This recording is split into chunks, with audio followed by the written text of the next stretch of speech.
Keep my Ferrari. Just don't let go of my hand. A powerful CEO whispered it in front of everyone, and the broke single dad she clung to froze. Because in that moment, the truth about who really needed saving flipped the whole room upside down. Before we get into the story, comment below where in the world you are watching from today. The morning sun had barely risen when Ethan Miller's phone buzzed with an unwelcome message. The school bus was canceled due to mechanical issues. He ran his hand through his disheveled hair, knowing this meant a rush change to their morning routine. "Lily," he called up the stairs. "Change of plans, sweetie. I've got to drive you today." His 8-year-old daughter appeared at the top of the stairs, her backpack already on, and her lunchbox clutched tightly in her small hands. "But Daddy, you'll be late for work." "Don't worry about that," Ethan said, grabbing his worn leather jacket from the hook by the door. "Mr. Johnson knows I'm a single dad. He'll understand." The old pickup truck sat in their driveway, its faded blue paint telling stories of years of faithful service. Ethan helped Lily climb into the passenger seat, making sure her seatbelt was secure before jogging around to the driver's side. "Did you remember your science project?" he asked, turning the key. The engine coughed twice before rumbling to life. Lily patted her backpack. "Right here, Miss Thompson said it might win first place." Pride swelled in Ethan's chest as he backed out of the driveway. His daughter's volcano project had taken 3 evenings to perfect, and he'd helped her paint the papier-mâché mountain with careful detail. These were the moments he treasured most. Simple times when he could just be there for his little girl. The morning traffic was heavier than usual, probably due to other parents dealing with the same bus situation. Ethan checked his watch and pressed the gas a little harder. They approached the 4-way intersection near Palmer Street, the sun glaring off the windshield. "Green light," Ethan muttered to himself, accelerating through the intersection. A flash of crimson caught his eye too late. A Ferrari, sleek and brilliant red, shot out from the right side. Ethan's heart jumped into his throat as he slammed on the brakes. The pickup's tires screeched against the asphalt, and Lily's science project tumbled from her backpack. The Ferrari stopped just inches from their truck, its engine purring like an angry cat. Behind the wheel sat a woman with striking features, her expression a mixture of shock and annoyance. She wore a tailored business suit that probably cost more than Ethan's monthly income. "Oh my gosh," Lily whispered, her eyes wide. "Daddy, that's Miranda Steele. I saw her on TV." Ethan's stomach dropped. Of course, Miranda Steele, CEO of Steele Motors, one of the biggest luxury car manufacturers in the country. He'd fixed enough expensive cars to recognize her from magazine covers and news reports. Miranda Steele rolled down her window, her perfectly manicured hand gripping the steering wheel. "That was a yellow light," she called out, her voice sharp but controlled. "It was green on my end," Ethan responded firmly, though his heart was still racing. He wasn't about to back down, even to a CEO. "Maybe check your speed next time?" Miranda's eyes narrowed, but before she could respond, Lily leaned across her father and waved enthusiastically. "Your car is so pretty! It's the color of Christmas!" The simple innocence of Lily's comment seemed to catch Miranda off guard. Her stern expression softened slightly, and something flickered in her eyes. Surprise, perhaps, or remembrance. "Thank you," Miranda replied, her tone gentler now. "It's a special edition. Are you okay?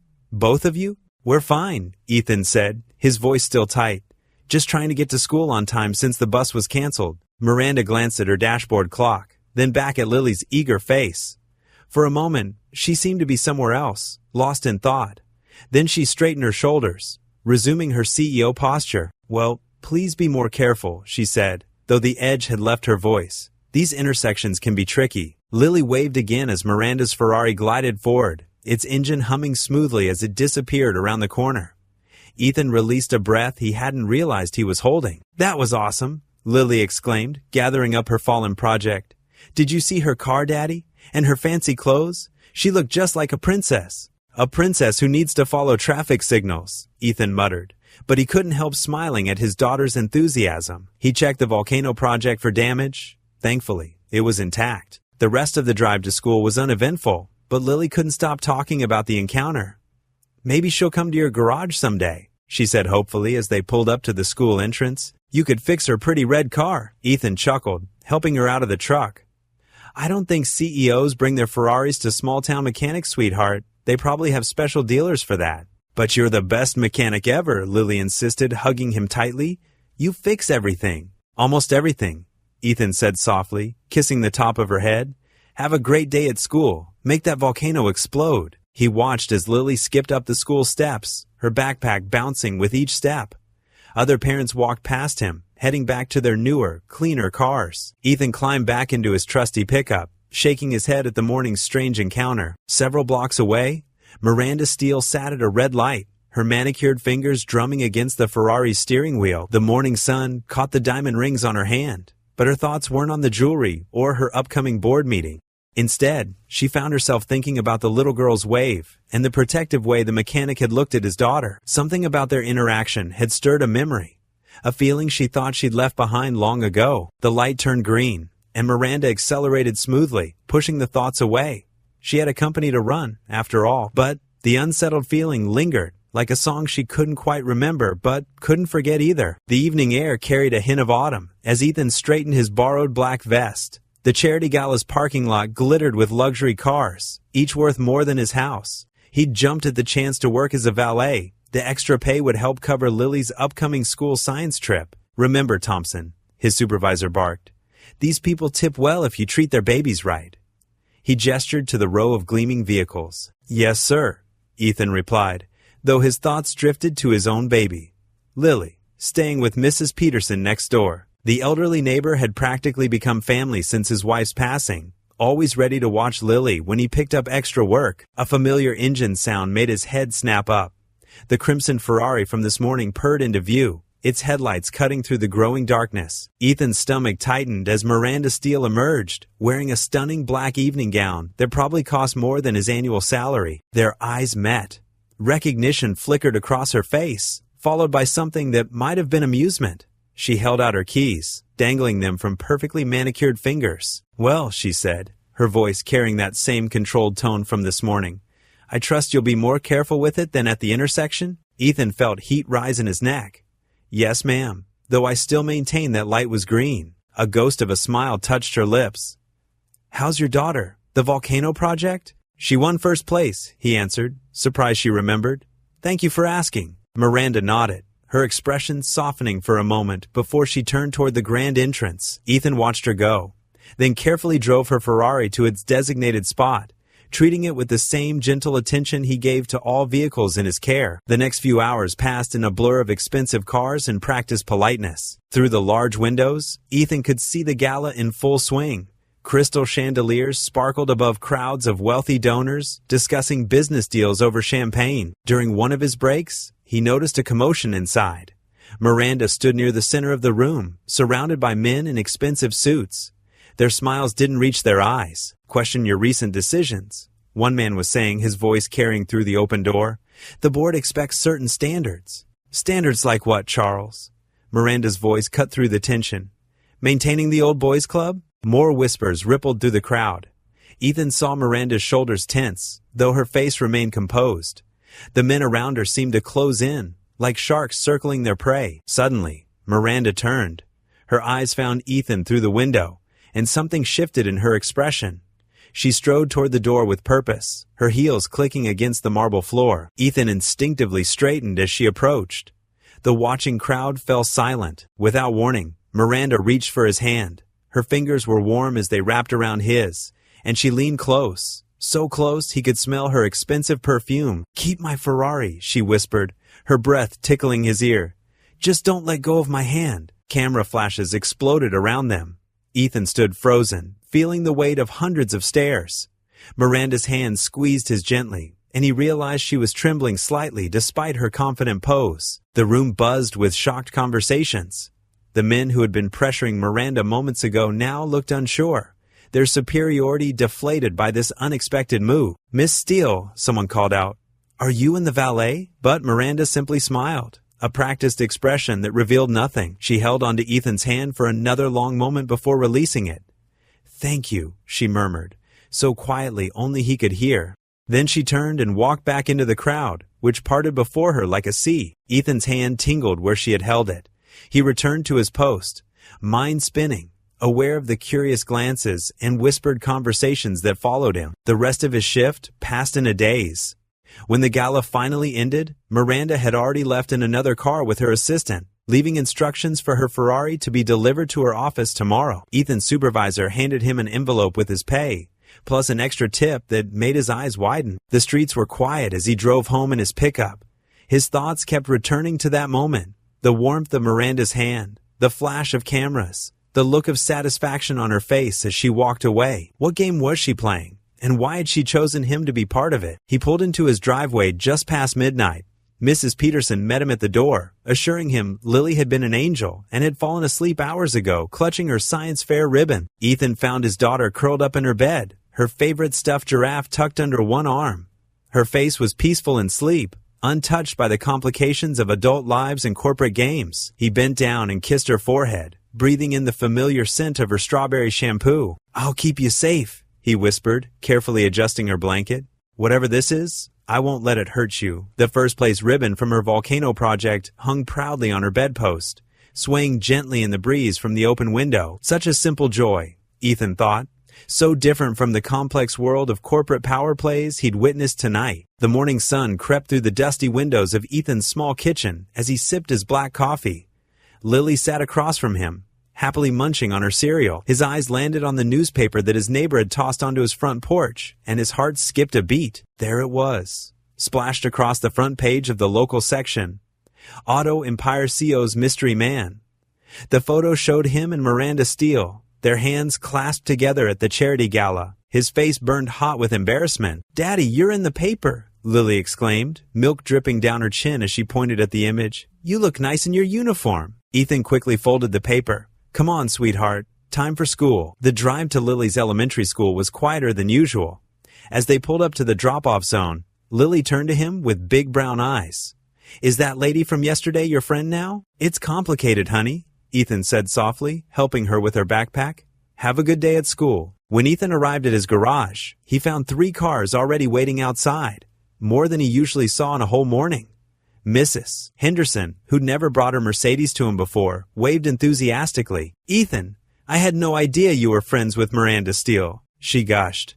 "My husband always takes our car to that fancy place downtown, but I told him, if you're good enough for the CEO of Steele Motors, you're good enough for us." The morning continued like that. Every hour brought new customers, all chattering about the photo, all wanting to know more about his connection to Miranda.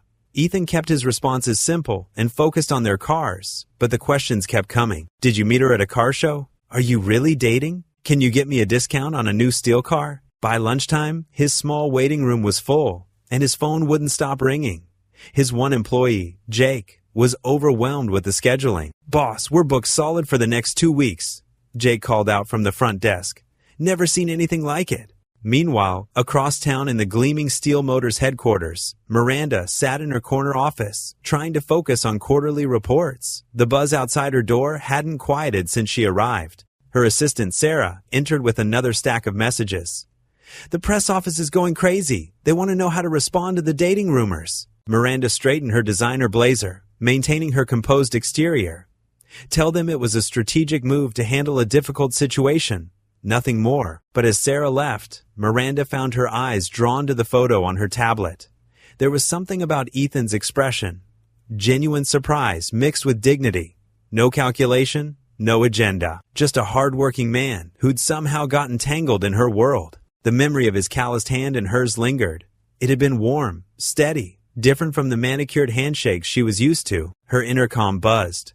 "Miss Steele, the board members are asking for clarification about last night." At Riverside Elementary, Lily sat alone at lunch, picking at her sandwich. She could hear whispers from the other tables. "That's her, the mechanic's daughter. I heard her dad is dating the car lady from TV. My mom says he's just after her money." Tommy Parker, a boy from her class, plopped down beside her. "Is it true your dad's girlfriend is super rich? Does she drive cool cars?" "She's not his girlfriend," Lily said quietly. "They just held hands once." "Well, my dad says—" Tommy started, but was cut off by Madison, one of the popular girls. "I think it's romantic," Madison declared, sitting on Lily's other side. "Like a fairy tale, the princess and the regular guy." Lily didn't know what to think. She just remembered how nice Miranda had looked in her Ferrari, and how she'd smiled at them even after they almost crashed. Back at the garage, Ethan wiped grease from his hands as the sun began to set. The day had been exhausting. More cars than he'd ever handled in one day, and more questions than he could count. The last customer, an elderly man with a pickup truck, lingered by the door. "You know, son, My wife and I have been bringing our vehicles here for years. Because you're honest. Don't let all this attention change that. Ethan nodded, those words hitting him hard. As he locked up the garage, the streetlights flickered on, casting long shadows. The paper from this morning was still on his workbench, Miranda's photo catching the light. The day's events swirled in his mind. The surge of customers was good for business. Maybe he could finally afford that school trip Lily wanted to go on. Maybe even start a college fund. But the scrutiny, the questions, the gossip. He wasn't sure if he was ready for all that. His phone buzzed with another message from an unknown number asking about Miranda. Ethan sighed deeply, pocketing it without responding. The quiet of the empty garage usually brought him peace, but tonight it only amplified his confusion. Standing there in the dimness, tools hung neatly on the wall behind him. He couldn't decide if this sudden attention was a blessing or a curse. The simple life he'd built for himself and Lily seemed to be shifting, and he wasn't sure if he was ready for where it might lead. The familiar purr of a Ferrari engine made Ethan's hands freeze on the wrench he was holding. Through the open garage door, a gleaming crimson sports car pulled into his modest auto shop's parking lot. His heart raced as Miranda Steele stepped out, her designer heels clicking against the concrete. She looked different today, more approachable in dark jeans and a simple white blouse, though her perfectly styled hair and confident stride still screamed CEO. A few regular customers waiting in the small office area pressed their faces against the window, whispering excitedly. Mr. Miller, Miranda called out with a warm smile. I hope you can help me with a tune-up today. Ethan wiped his greasy hands on his work pants, studying her carefully. Miss Steele, didn't expect to see you here. Please call me Miranda. She ran her hand along the Ferrari's hood. After our encounter at the gala, I realized my car could use some expert attention. I've heard you're the best in town. Ethan's neck felt hot. He was acutely aware of his oil-stained uniform and the curious stares from his handful of waiting customers. Look, about that night. The engine's been making an odd sound, Miranda interrupted smoothly, popping the hood. Would you mind taking a look? Something in her eyes told him to play along. With a small nod, he stepped forward to examine the engine. It was pristine, clearly well-maintained by top mechanics. But Miranda leaned in close, pretending to point out non-existent issues. I meant what I said that night, she whispered. About trusting you with my car. You have honest eyes, Ethan. He glanced at her, surprised by the sincerity in her voice. Ma'am, I'm just a mechanic. No, she said firmly. You're more than that. I've done my research. Engineering scholarship at State, top of your class before. She trailed off, clearly knowing about his wife's death. Ethan's jaw tightened. That was a different life. Miranda straightened up, speaking louder for their audience. Well, Mr. Miller, can you help me? He nodded slowly. Yes, ma'am, though it might take a few hours. Perfect. She smiled brilliantly. I trust you completely with my baby. She turned to the watching customers. You know, I've had this car serviced at the most exclusive shops in the country, but none of them have Mr. Miller's reputation for honesty and skill. The elderly man waiting for his oil change beamed. Been coming to Ethan for years. Best mechanic in 3 counties. Miranda chatted easily with the customers, sharing stories about her first car and asking about their families. Ethan watched in amazement as she charmed everyone in the shop. By the time she left, after insisting on paying full price, despite there being nothing wrong with the Ferrari, his waiting room was packed with new customers. The afternoon flew by in a blur of oil changes, brake checks, and tune-ups. When Ethan finally closed up shop, his appointment book was full for the next 2 weeks. He counted the day's earnings twice, hardly believing the number. On his way home, he stopped at Lily's favorite Chinese restaurant. The owner, Mrs. Chen, greeted him with knowing eyes. Saw you in paper, Mr. Miller. Very beautiful lady. Ethan blushed. It's not what you think, Mrs. Chen. She just smiled and added extra fortune cookies to his order. At home, Lily bounced excitedly as he laid out containers of sweet and sour chicken, fried rice, and her favorite dumplings on their small kitchen table. Special dinner? She asked, eyes bright. Had a good day at the shop, sweetheart. He helped her scoop rice onto her plate. Thought we deserved a treat. Did Miss Miranda come to see you? Lily asked between bites. Tommy at school said his mom saw her fancy car at the garage. Ethan paused. She did. Just needed some work on her car. Was she nice? Lily twirled noodles with her fork. She looked nice in the newspaper picture. She was very professional. Ethan watched his daughter carefully. How do you feel about all this attention, sweetie? Lily shrugged. Some kids ask lots of questions, but Jenny said it's like a fairy tale. the princess falling in love with the regular guy. Lily, Ethan said gently, it's not like that. Miss Steele is just a customer. But she held your hand, Lily persisted, and you smiled in the picture. You don't smile like that very often, Daddy. Ethan's chest tightened. He reached across the table and squeezed her small hand. Hey, how about we crack open those fortune cookies? They spent the next hour reading fortunes and laughing at their attempts to pronounce the Chinese words printed on the back. Lily's giggles filled their small house, a sound that had been too rare lately. Later, as Ethan tucked her into bed, Lily yawned and clutched her favorite stuffed rabbit. Daddy? Yes, Princess? I think Miss Miranda held your hand because she saw you were lonely. Ethan froze in the act of pulling up her covers. What makes you say that? Because sometimes, when I see you looking at Mommy's picture, you look lonely. Lily's eyes were already closing. And Miss Miranda looked lonely too, even though she was smiling in all the pictures. The morning sun had barely peeked over the horizon when an unfamiliar black sedan pulled into Ethan's garage parking lot. Through the office window, he watched a stern-faced man in a crisp gray suit step out, clutching a leather briefcase.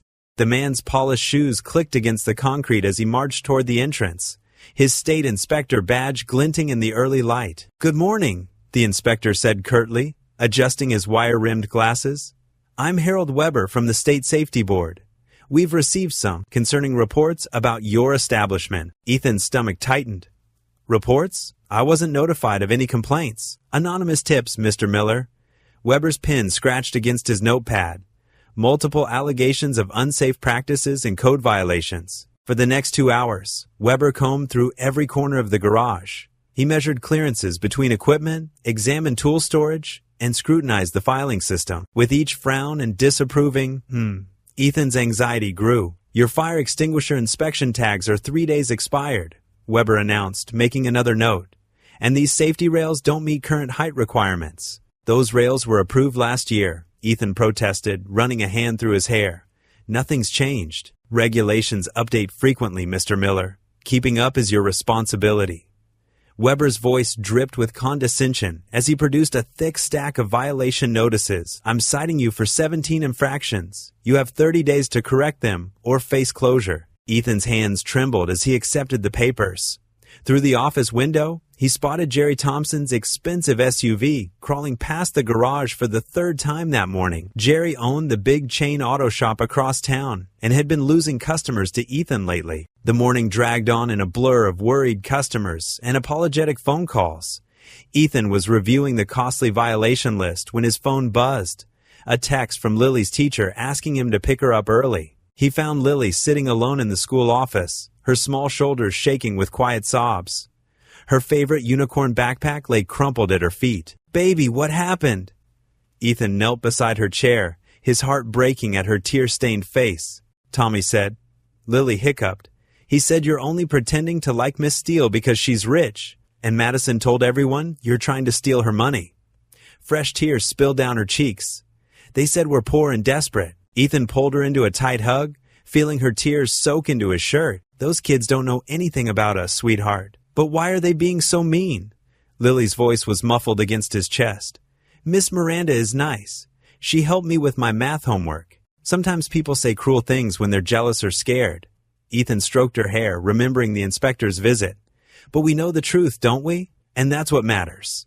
The drive home was quiet, Lily staring out the window while Ethan's mind raced. The violation notices felt like lead weights in his pocket. The required upgrades would cost thousands. Money he didn't have. And now, Lily was suffering because of his connection to Miranda. After tucking Lily into bed with extra hugs and her favorite stuffed penguin, Ethan spread the inspection papers across the kitchen table. The lonely tick of the wall clock kept time as he worked through calculations, each sum more discouraging than the last. Numbers blurred before his eyes as midnight approached. The coffee in his mug had gone cold, untouched. Somewhere in town, Jerry Thompson was probably sleeping soundly, satisfied that his anonymous tips had hit their mark. I can't let you down, baby girl, Ethan whispered into the quiet kitchen, his fingers tracing the long column of required repairs. I promised your mom I'd give you everything you need. He glanced toward Lily's bedroom where her nightlight cast a soft glow under the door. I have to find a way. The violation notices seemed to mock him under the harsh kitchen light. Expired certificates, outdated equipment. Improper ventilation. Each line item represented another blow to the business he'd built from nothing, the legacy he wanted to leave his daughter. The fluorescent lights hummed overhead as Ethan stood at the counter of the state inspector's office. His work-worn hands gripped a stack of violation notices, each one feeling heavier than the last. The clerk behind the desk typed away, barely looking up at him. "Ma'am, these violations don't make any sense," Ethan said, keeping his voice steady despite his frustration. "I've been running that garage for 8 years. We've never had a single safety issue." The clerk finally met his eyes, her expression blank. "The complaint came from a reliable business competitor, Mr. Miller. We take such reports very seriously." "A competitor?" Ethan's stomach tightened. "Who? That information is confidential." She turned back to her computer screen. "You have 30 days to address the violations or face closure." Across town, in a gleaming corporate office 40 stories up, Miranda Steele sat at the head of a long mahogany table. 6 board members stared back at her, their faces etched with disapproval. "Miss Steele," drawled Richard Henderson, the eldest board member, "these tabloid headlines are becoming problematic. A CEO consorting with a mechanic?" He slid a newspaper across the table. "Our shareholders are concerned about your judgment." Miranda's fingers tightened around her pen, but her voice remained calm. "My personal associations are not up for discussion, Richard." "They are when they affect stock prices," another member chimed in. "The luxury car market is built on image. We can't have our CEO looking common." The word common hit Miranda like a slap. She thought of Ethan's honest eyes, his gentle way with Lily, the quiet dignity in how he worked. There was nothing common about him at all. Back at his garage, Ethan methodically went through each violation notice. Some were ridiculous. A crack in a sidewalk that had been there for decades. A perfectly functional ventilation system suddenly deemed suspicious. His phone buzzed with a text from Miranda. "Board meeting today. Rough. Can we talk?" Before he could reply, the bell above the door chimed. Tommy Fletcher, owner of the largest auto repair chain in town, sauntered in. His expensive leather shoes clicked on the concrete floor. "Quite a mess you've got here, Miller," Tommy said, looking around with exaggerated concern.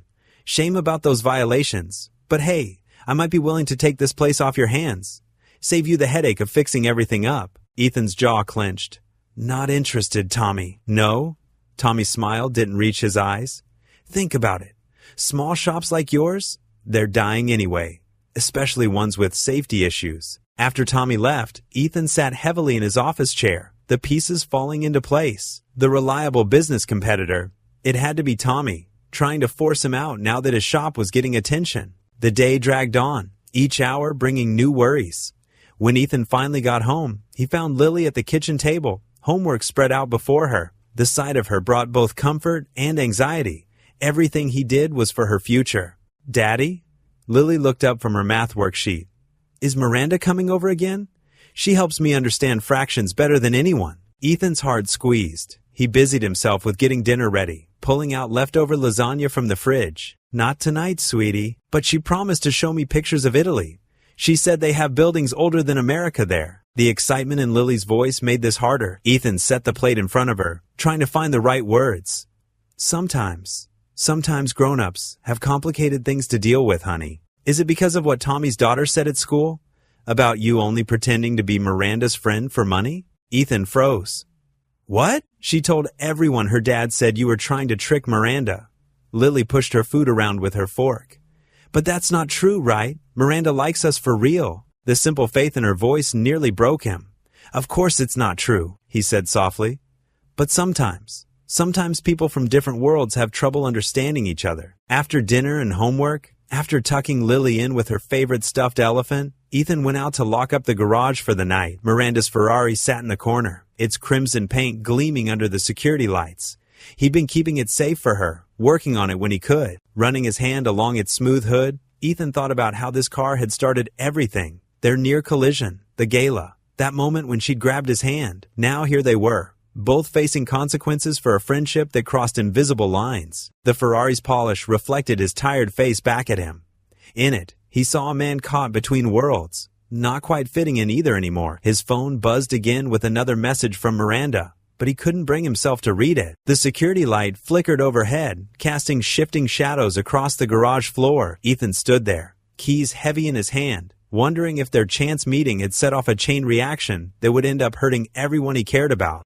The Ferrari gleamed silently, a beautiful reminder of how complicated life had become. He thought about Lily's hopeful face when she asked about Miranda, about the warmth in Miranda's eyes when she helped with homework, about Tommy's threats and the board's judgment. Two worlds colliding. His simple, honest life of hard work and single fatherhood, and Miranda's world of corporate power and luxury. With a deep sigh, Ethan clicked the last lock into place.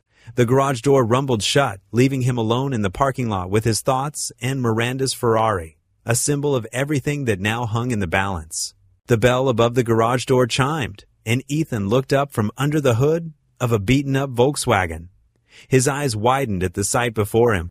Miranda Steele, the usually immaculate CEO, stood in worn jeans and a simple white t-shirt, her hair pulled back in a casual ponytail. If not for those striking green eyes, he might not have recognized her. "I thought I'd try something different today," she said, gesturing at her outfit with a small smile.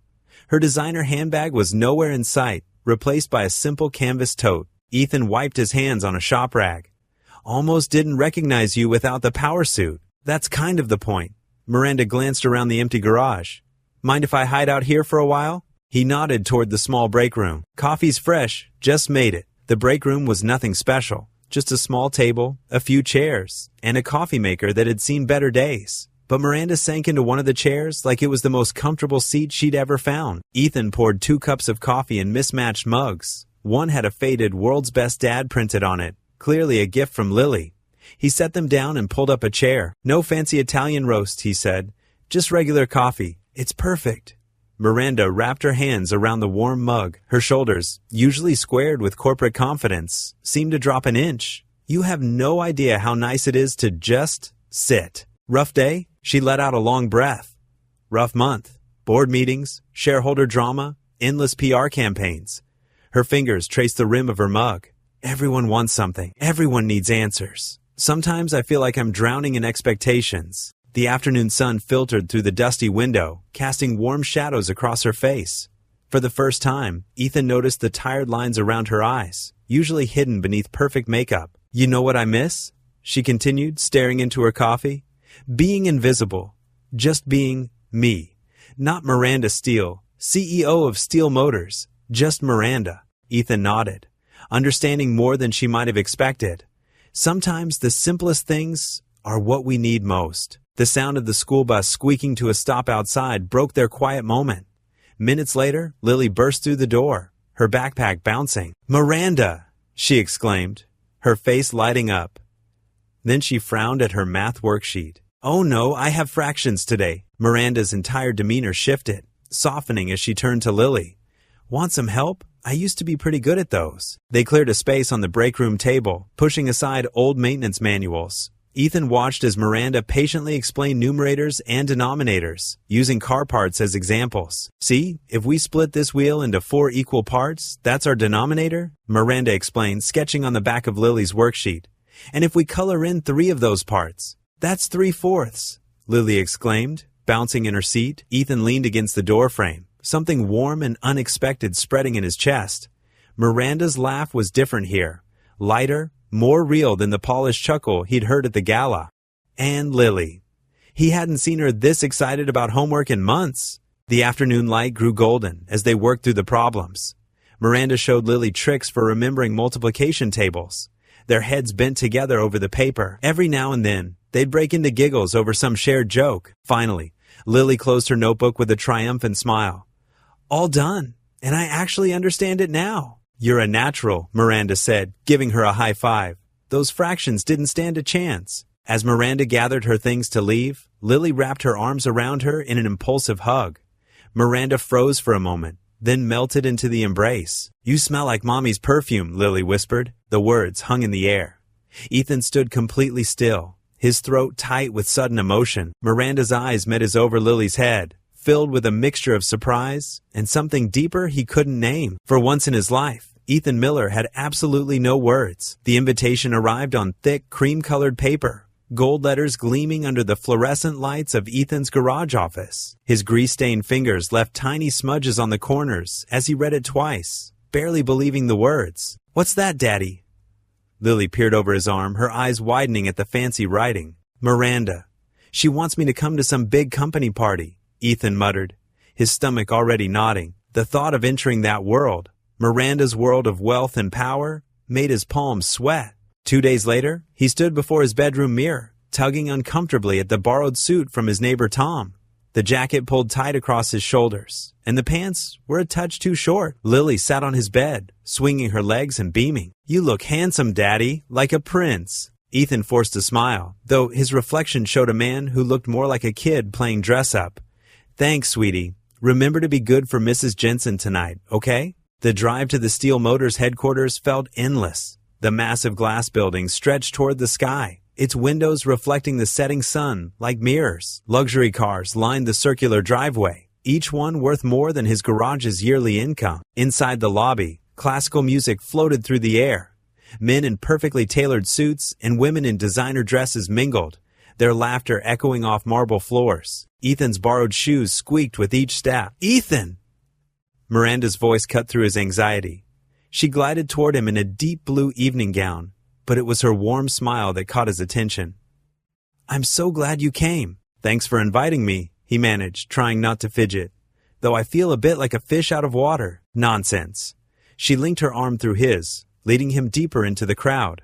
"You belong here as much as anyone." But the whispers followed them. Ethan caught fragments of conversations, saw the raised eyebrows and smirks. A group of board members huddled near a marble column, their disapproving glances obvious. "Miranda," one of them called out, his voice dripping with false warmth. "Shouldn't you be discussing the quarterly projections with the shareholders?" "Of course, Charles." Miranda's grip on Ethan's arm tightened slightly. "But first, I'd like you to meet Ethan Miller." Charles's smile didn't reach his eyes. "Ah, yes, the mechanic. The man with integrity money can't buy," Miranda corrected firmly. Her voice carried across the nearby crowd, turning heads. While some chase profits at any cost, Ethan builds trust with every customer. His small garage has a waiting list because people know he'll never compromise his values. Heat crept up Ethan's neck, but he stood straighter. In that moment, hearing the pride in Miranda's voice, his ill-fitting suit mattered less. The evening continued in a blur of introductions and conversations. Miranda never left his side, smoothly, including him in discussions, asking his opinion on various matters. When technical questions about cars came up, Ethan found himself speaking with growing confidence. "The new hybrid system you're developing," he said to a group of engineers. "It's innovative, but have you considered the maintenance challenges for everyday mechanics?" Their surprised looks turned to genuine interest as he explained the practical concerns he'd seen in his garage. Soon, they were huddled around him, scribbling notes on cocktail napkins. As the crowd thinned and the music softened, Miranda touched his elbow. "Ready to go?" The night air felt cool and fresh after the stuffiness of the gala. Miranda's Ferrari purred to life, but instead of heading straight home, she took a winding route through quiet streets. "Thank you," she said softly, breaking the comfortable silence. "For coming tonight. For being yourself." Ethan watched the streetlights play across her face. Gone was the polished CEO mask she wore inside. Here, in the gentle darkness of her car, she looked younger, more vulnerable. "You know," she continued, her voice barely above a whisper, "I haven't felt this free in decades.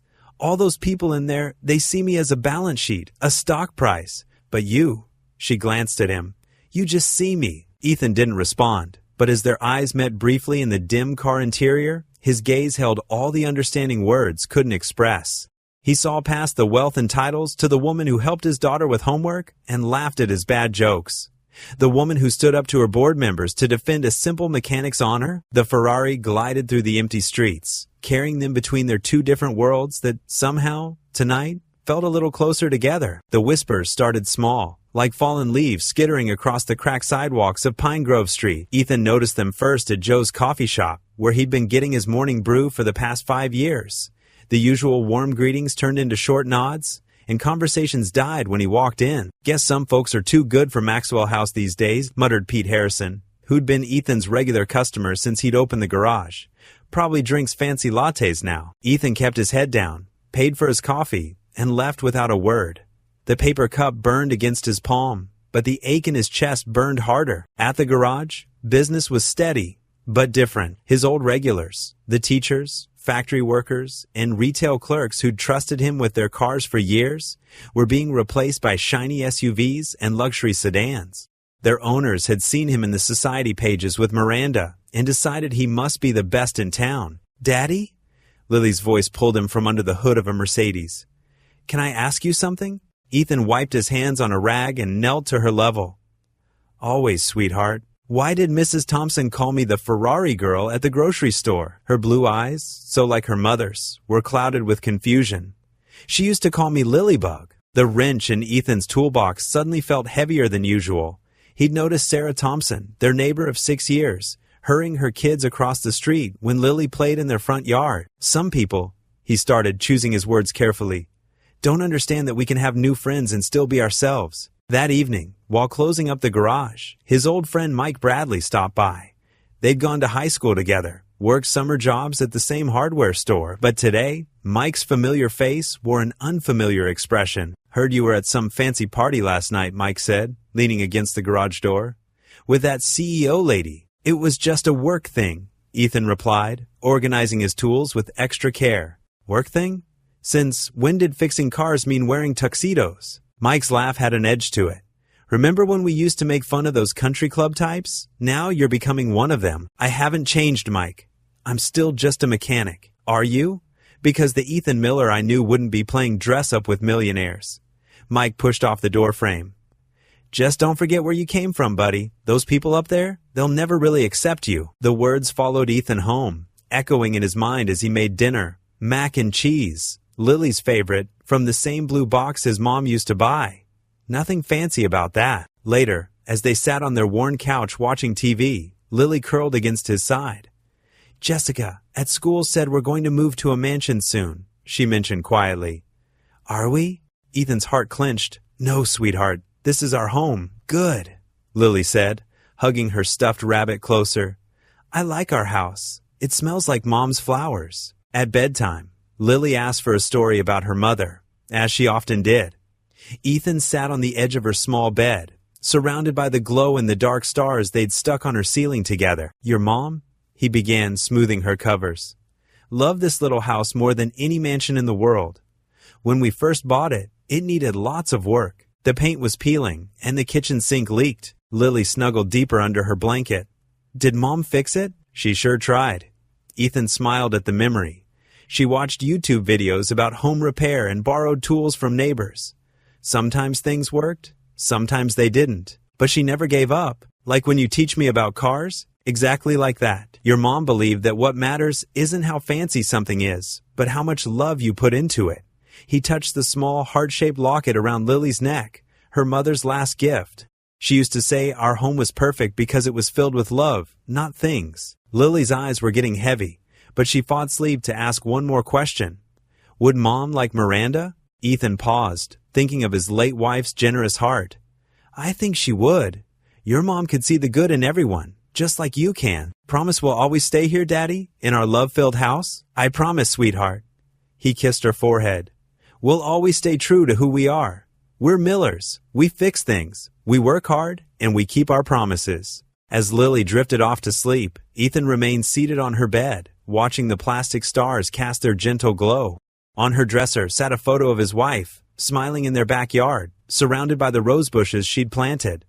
The roses still bloomed every spring, stubborn and beautiful, just like she had been. He thought about Miranda, about the way she'd stood up for him at the gala, and about Mike's words at the garage. Two worlds pulling at him, like opposite ends of a magnet. But looking at his sleeping daughter, at the home he and his wife had built with love and sweat and hope, he knew his true north. They were Millers. They didn't need mansions or fancy parties. They had something better. They had each other, their memories, and their integrity. And no amount of whispers or sideways glances could change that truth. The gleaming convention center stretched before them like a glass castle. Lily pressed her face against the truck's window, her eyes wide at the sight of the towering building with its modern curves and endless windows. Ethan adjusted his tie for the 100th time, still not used to wearing one. "Are you nervous, Daddy?" Lily asked, smoothing her new blue dress. "A little, pumpkin." Ethan managed to smile as he parked his old pickup truck between two luxury sedans. "But sometimes being nervous means something important is about to happen." The convention center lobby buzzed with activity. Men and women in expensive suits moved through the space like a choreographed dance. Ethan felt out of place until he spotted Miranda waiting for them near the entrance. She wore a crimson blazer that matched her famous Ferrari, but her smile was warm and genuine. "You made it!" Miranda hurried over, bending down to hug Lily first. "And don't you look beautiful in that dress?" Lily twirled, beaming. "Miranda, are you going to talk about cars today? Something even more important than cars." Miranda winked, straightening up to squeeze Ethan's hand. "I'm talking about people." Inside the main hall, rows of seats faced a massive stage. Screens larger than billboards hung overhead, currently showing the Steel Motors logo. Ethan noticed some board members giving them sidelong glances, but Miranda kept her head high. "Front row," she gestured to 3 reserved seats. "I want you both close." As they settled in, the hall filled quickly. Ethan recognized faces from business magazines and news reports. These were the power players of the automotive world, gathered to hear Miranda's vision for the company's future. The lights dimmed. A hush fell over the crowd. Miranda took the stage with the confidence of someone born to command attention. But Ethan noticed something different in her stance today, a gentleness that hadn't been there before. "Ladies and gentlemen," her voice carried clearly through the hall, "we've built our reputation on luxury, on exclusivity, on being above the ordinary." She paused, looking directly at Ethan and Lily. "But somewhere along the way, we forgot what drives us." The screens behind her lit up with images, not of sleek sports cars, but of families, workers, everyday people with their vehicles. "Recently, I met someone who reminded me what matters most in this industry. Not the chrome or the horsepower, but the trust people place in us to carry their most precious cargo, their loved ones." Ethan felt Lily's small hand slip into his as Miranda continued. "In Pine Grove, there's a mechanic who understands this better than anyone. He treats every car that enters his garage, not as a machine, but as a vessel of someone's hopes, dreams, and responsibilities." Miranda's voice softened. "Ethan Miller taught me that true luxury isn't about leather seats or premium sound systems. It's about the peace of mind knowing your child will get to school safely. It's about the dignity of honest work and the pride of helping others." The screen showed images of Ethan's garage, of him working on cars, teaching his apprentices. He hadn't even noticed when these were taken. "Today, I'm proud to announce Steel Motors' new Family First line. Cars built not just for show, but for the real heroes of our economy. The single parents, the small business owners, the dreamers who need both reliability and affordability." The curtain behind her rose, revealing a sleek but practical sedan in midnight blue.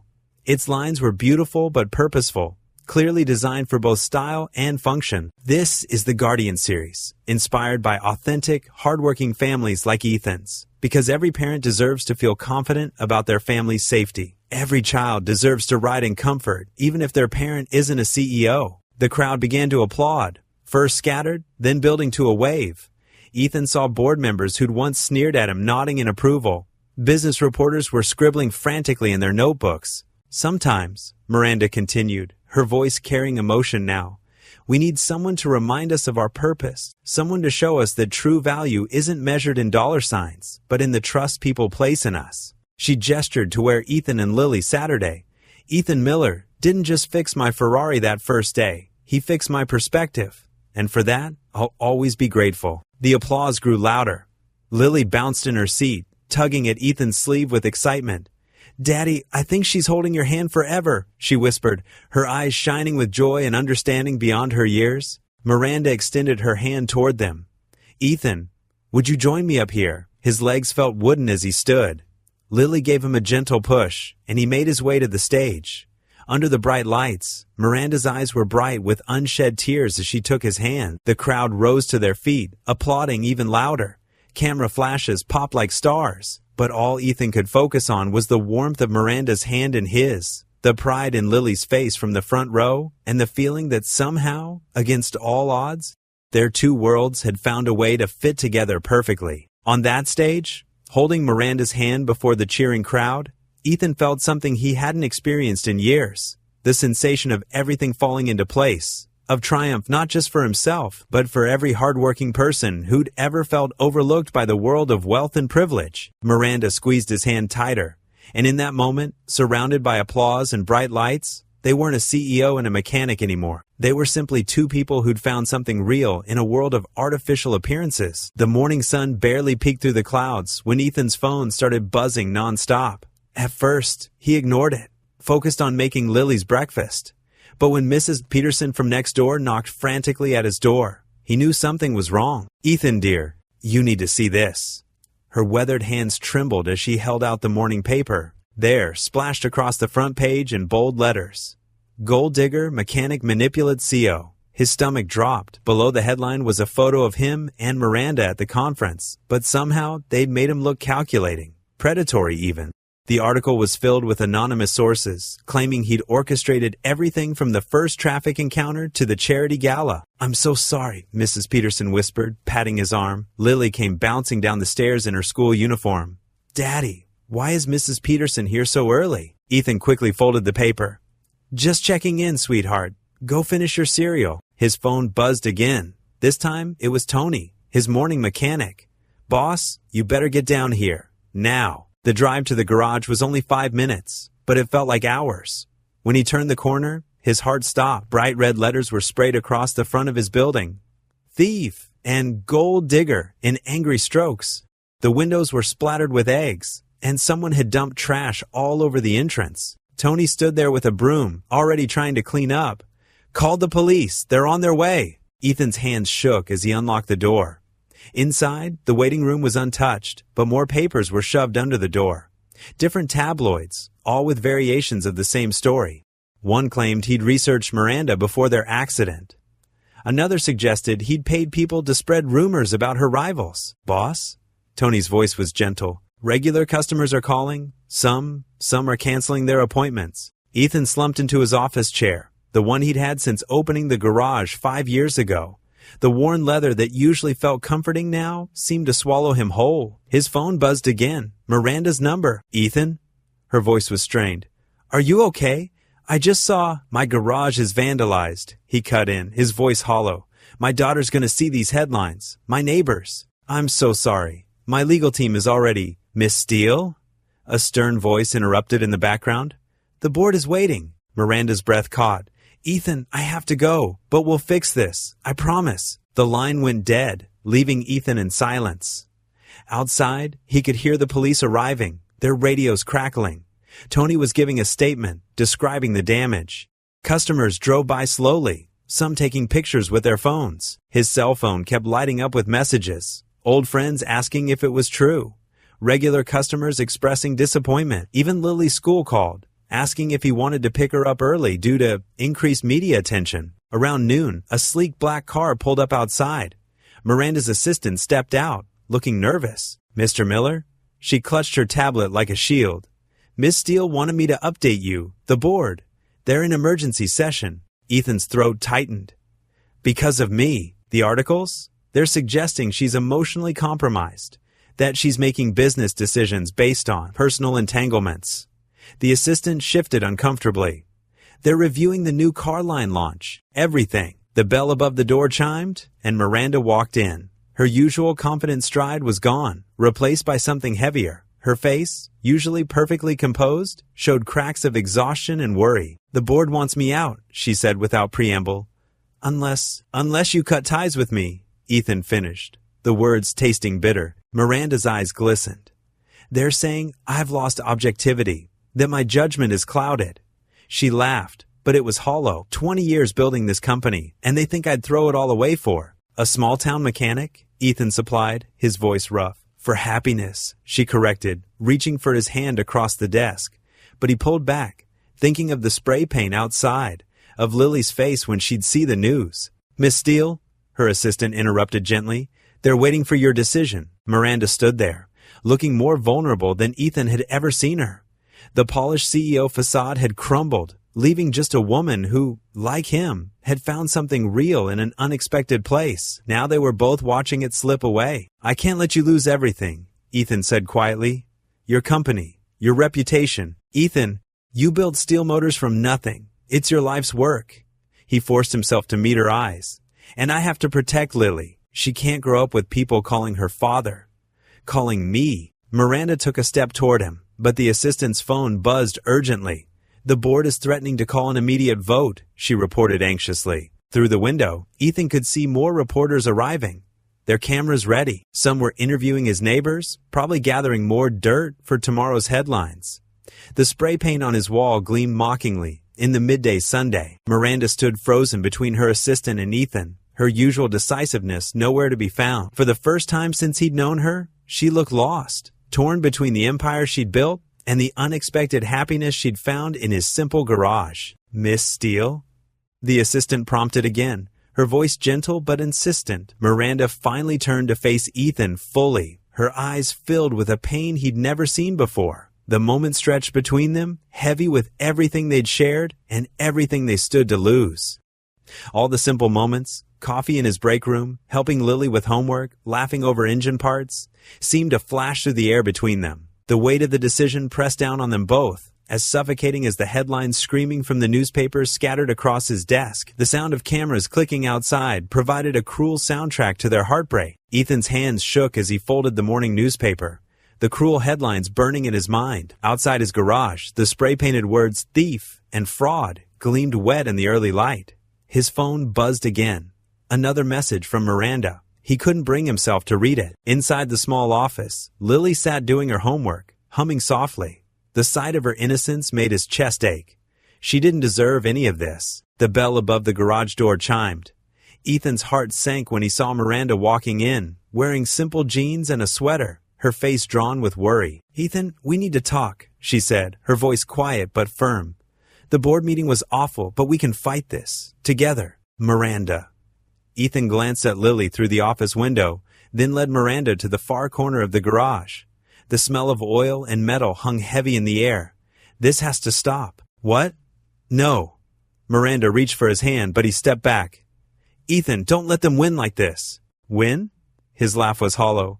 "Look around, Miranda. My garage, my life's work, is vandalized. Lily came home crying yesterday because kids at school." He swallowed hard.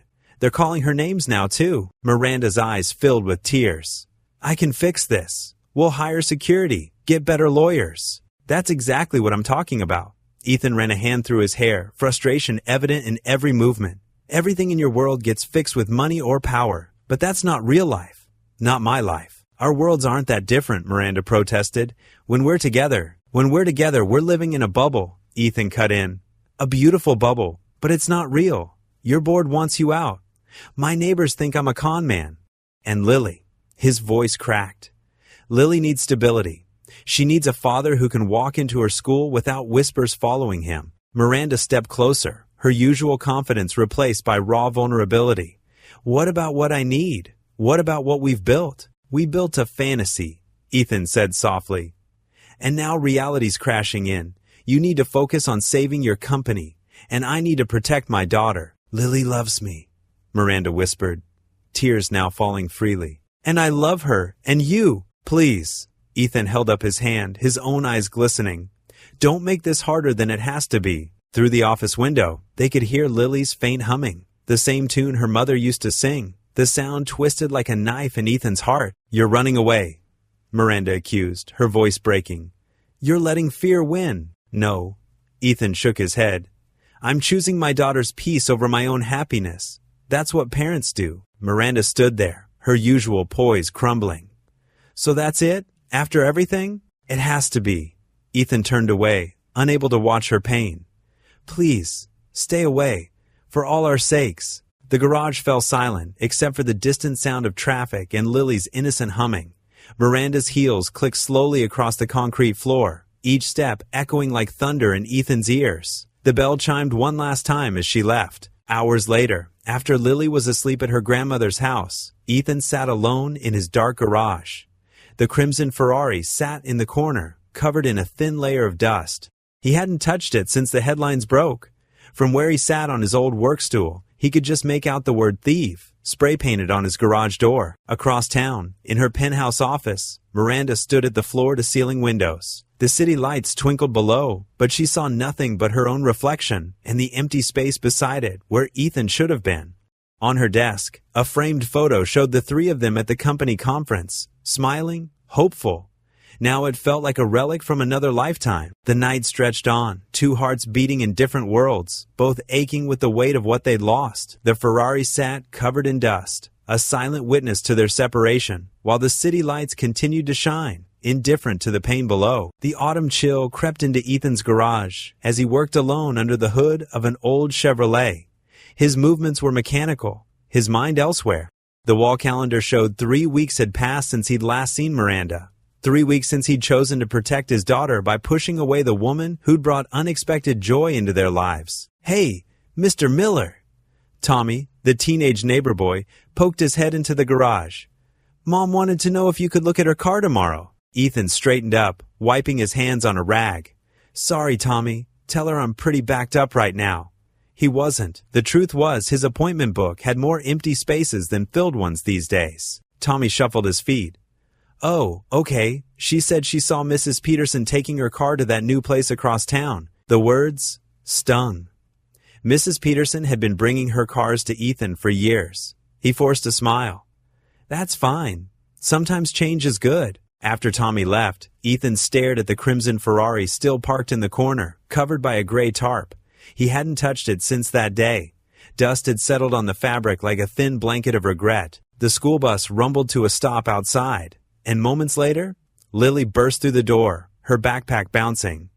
"Daddy, we learned about butterflies today." She paused, scanning the garage. Her smile dimmed slightly. "Is Miranda coming to help with my science project?" Ethan's throat tightened. "Not today, sweetheart, but hey, I can help. I know a thing or two about science." "You always say that." Lily dropped her backpack on the office chair. "But Miranda explains things different, like how caterpillars have to be brave to change into butterflies." She looked at him with those knowing eyes that reminded him so much of her mother. "Why doesn't she visit anymore?" "It's complicated, Lilybug." Ethan busied himself with organizing tools that were already perfectly arranged. Sometimes grown-ups need space. "Did you have a fight?" "No, nothing like that."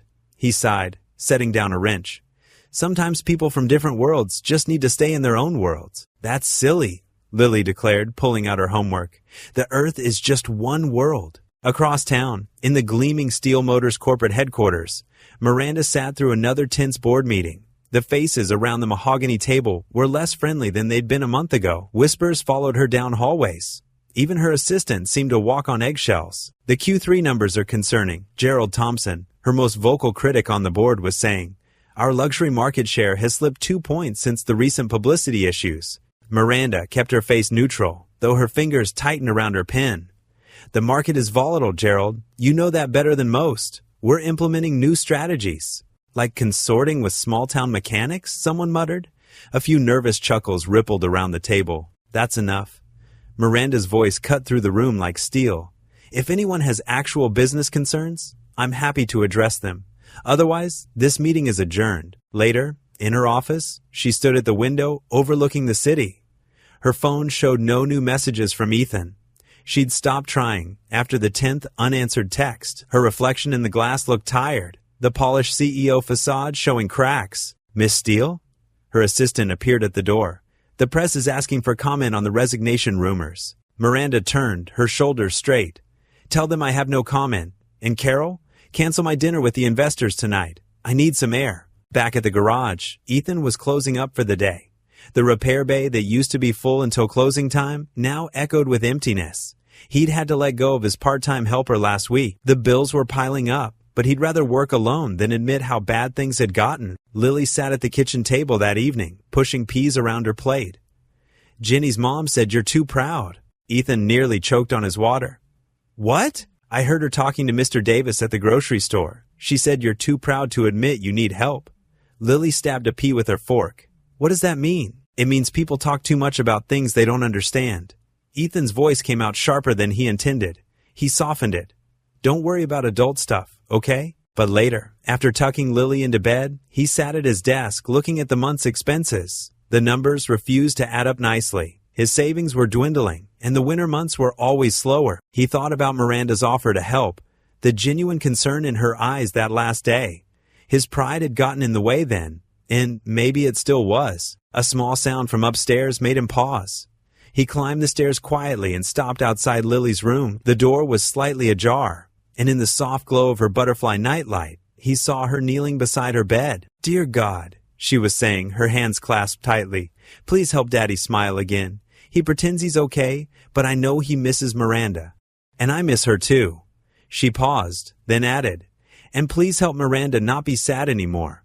Tommy's sister saw her picture in a magazine, and she looked really sad." Ethan leaned against the wall, his vision blurring. A tear rolled down his cheek, followed by another. He covered his mouth to muffle the sound of his breathing. "And God?" Lily continued, her voice getting sleepy. "If you could make Daddy less proud, that would be good too. Jenny's mom says that's why he's being silly. Amen." The simple prayer of his 8-year-old daughter cut through all his carefully constructed defenses.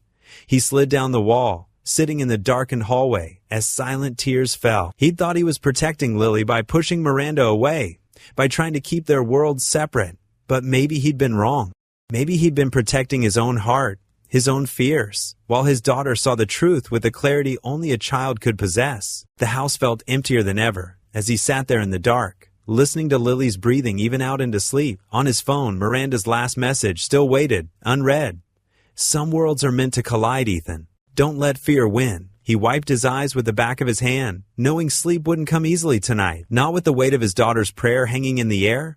A gentle but powerful reminder that sometimes the biggest acts of love require the courage to let go of pride. The morning sun filtered through the dusty windows of Ethan's garage, casting long shadows across the concrete floor. He wiped his hands on a red shop rag, watching as Mr. Thompson, one of his oldest customers who disappeared during the scandal, pulled into the parking lot in his weathered pickup truck. "Morning, Ethan." Mr. Thompson called out, climbing down from his truck with a sheepish look. "Been having that rattling sound again. Nobody else seems to get it quite right like you do." Ethan nodded, keeping his face neutral despite the warmth spreading in his chest. "Let's take a look." As he popped the hood, more familiar faces began trickling back. Mrs. Chen from the flower shop brought her delivery van in, and old Bill Rogers showed up with his classic Mustang. Each carried an apologetic smile, and none mentioned the scandal that had driven them away weeks ago. The truth had come out about Jake Peterson, the rival mechanic who'd filed the false complaints. His own shop had been caught falsifying safety inspections, and now he faced criminal charges. The news spread through their small town like wildfire, and suddenly the whispers about Ethan changed their tone. "Always knew you were honest, son," Mr. Thompson said as Ethan finished with his truck. "Should have never listened to all that nonsense." Ethan just smiled faintly, focusing on the invoice. The words were kind, but they couldn't erase the memory of empty bays and hostile stares. He thought of Lily, who still asked about Miranda every night before bed. Later that afternoon, while updating his account books, his phone buzzed with a text from Jenny, Lily's teacher. "Just wanted you to know Lily's doing great with the new reading volunteer. She's really opening up." Ethan frowned. He hadn't heard about any new volunteer. Between keeping the garage afloat and making sure Lily was okay, maybe he'd missed a school notice. The next day, during his lunch break, he decided to swing by the school to check on Lily. The familiar hallways were decorated with fall artwork, paper leaves, and construction paper turkeys that made him smile despite his worries. As he approached Lily's classroom, he heard a warm, gentle voice reading aloud, and the little engine puffed harder and harder, saying, "I think I can. I think I can." His heart stopped. He knew that voice. Through the classroom window, he saw her.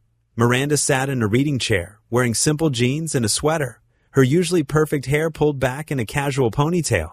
She'd traded her designer clothes for something that wouldn't stand out in their working-class neighborhood. The children sat cross-legged around her, completely captivated. Lily beamed from her spot in the front row, proudly holding up her hand to answer questions about the story.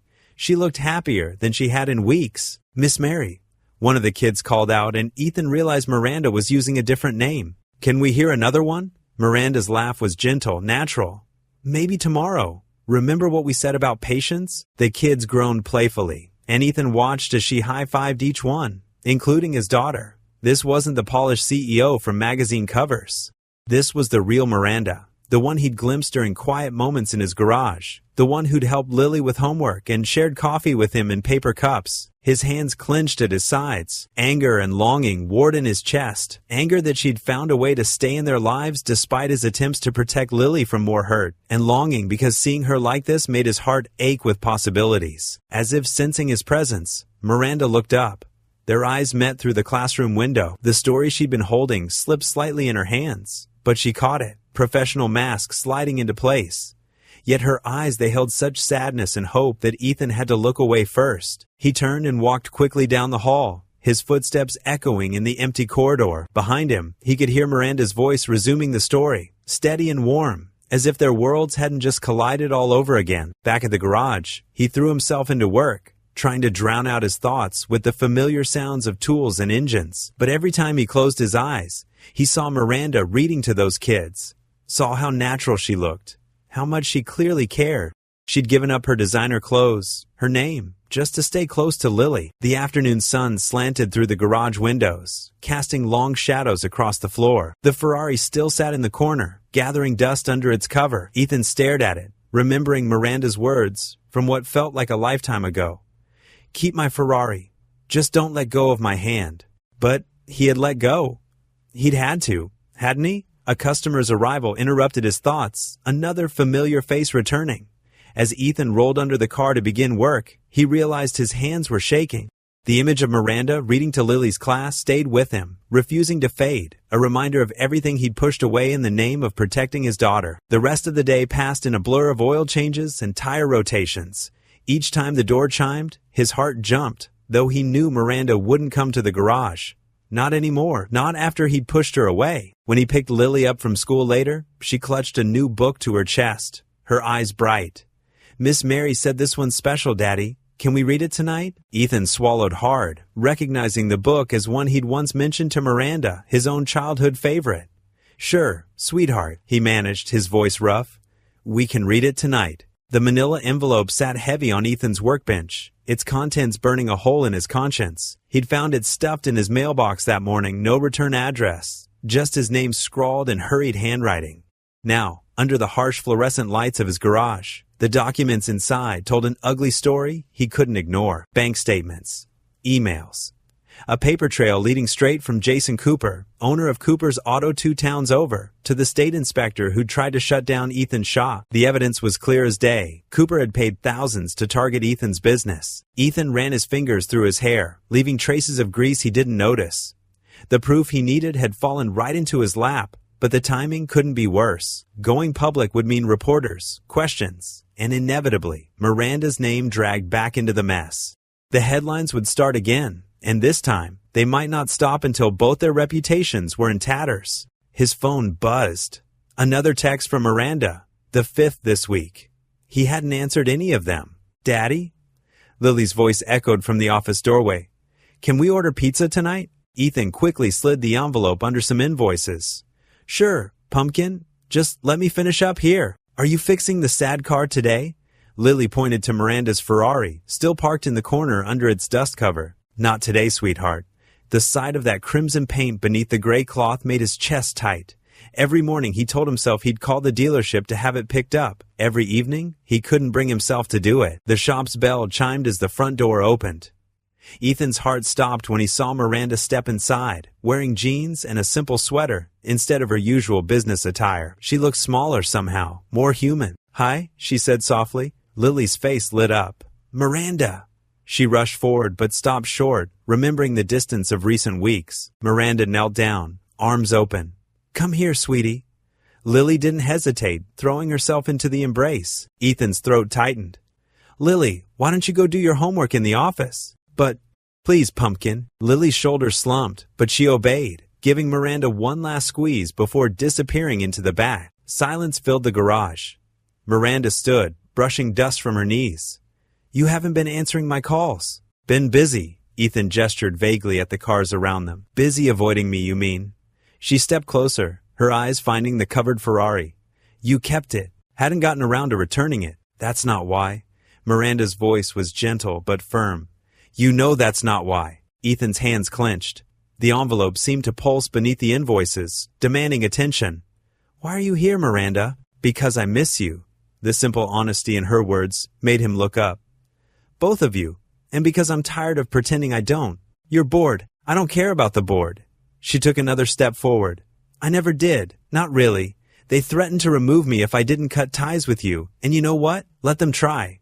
I built that company from nothing. I can do it again if I have to." Ethan shook his head. You don't understand. I can't let you throw everything away. Not for what? For love? The word hung in the air between them.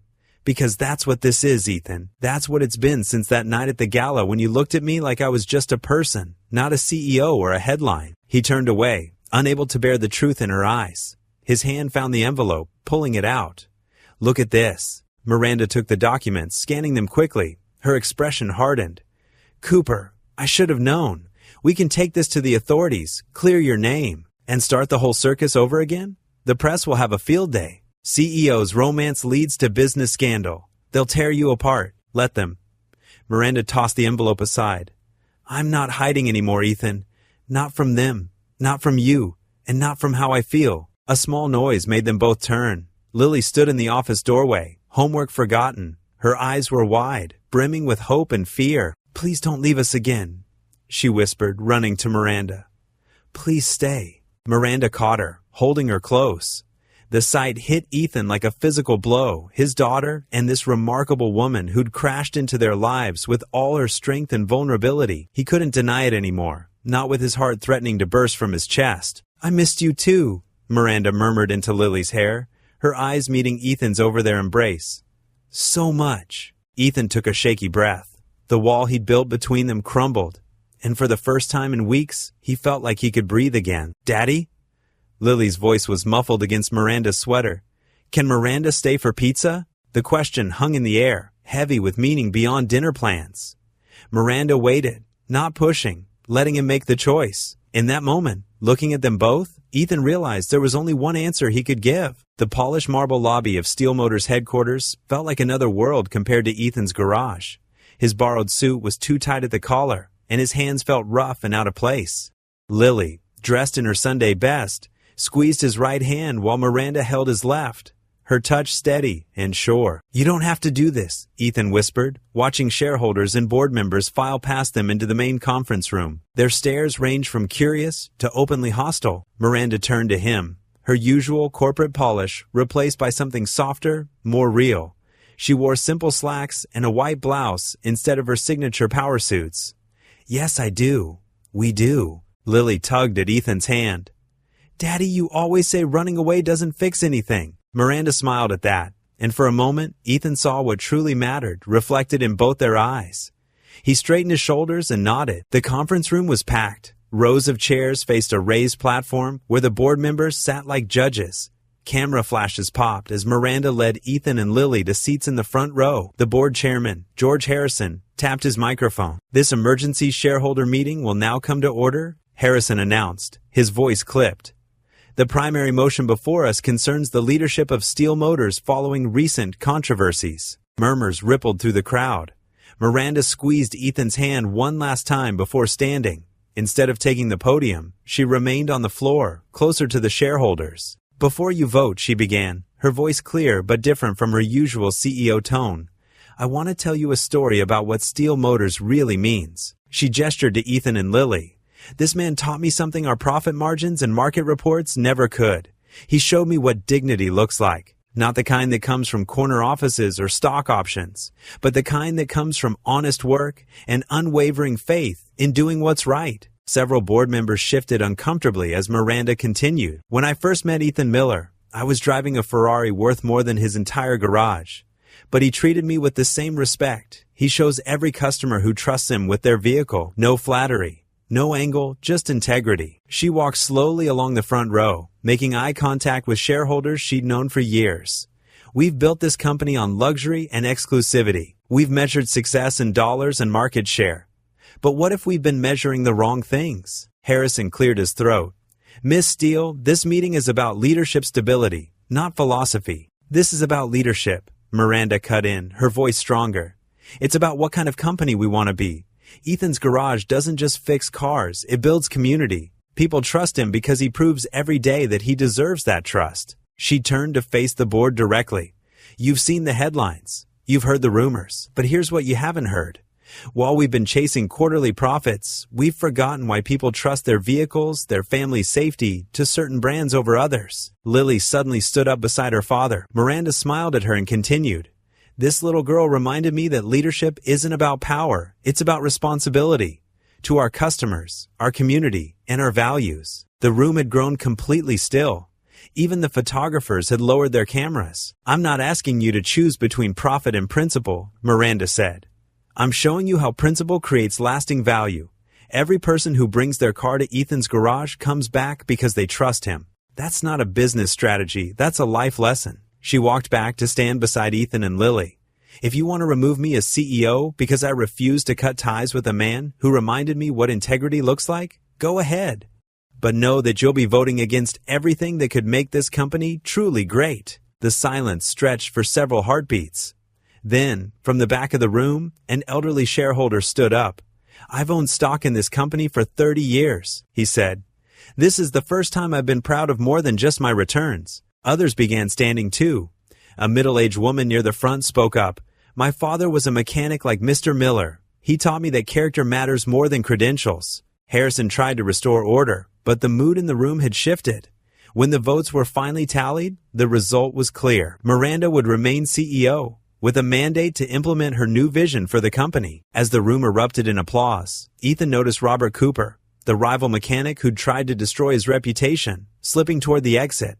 But he wasn't worried about Cooper anymore. The truth had a way of coming out when you stood your ground. Miranda turned to him, her eyes bright with unshed tears.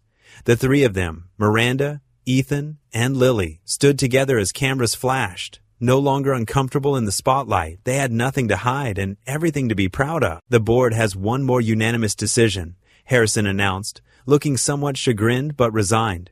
"We're launching an internal investigation into the false claims against Mr.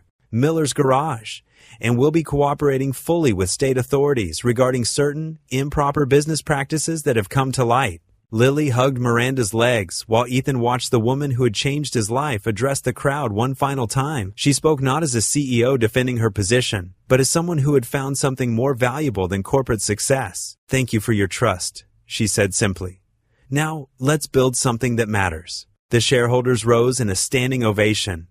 Among the applause and congratulations, Ethan felt a peace he hadn't known in months. He'd been so afraid of losing his place in the world that he'd almost missed finding a better one right here, with these two remarkable people beside him. The autumn sun cast long shadows through the open garage doors as Ethan worked under the hood of an old Chevy. The familiar scent of motor oil and the soft hum of tools felt right again. His garage had come alive once more, filled with the steady stream of customers who'd returned after the truth came out. Mr. Jenkins, who owned the hardware store down the street, cleared his throat as he approached. His weathered face showed remorse.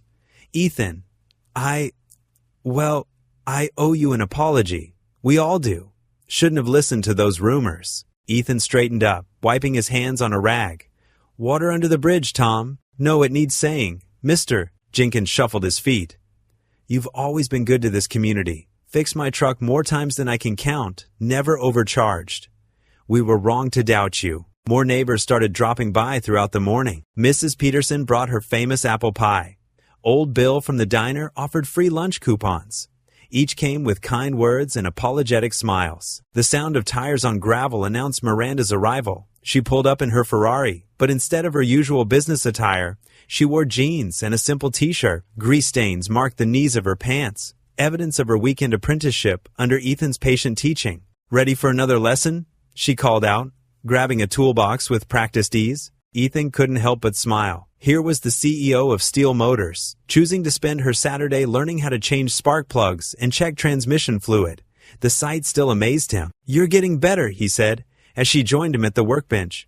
"Almost as good as Lily with the socket wrench." Miranda laughed, the sound echoing through the garage. "High praise, considering your daughter's natural talent." They worked side by side, Miranda asking questions, Ethan explaining each step. The easy rhythm of their partnership felt as natural as breathing. Customers would do double takes seeing Miranda Steele in work clothes, but her genuine interest in learning and her warm interactions soon won them over. During a quiet moment, as they shared coffee on the old couch in the break room, Miranda traced the rim of her cup.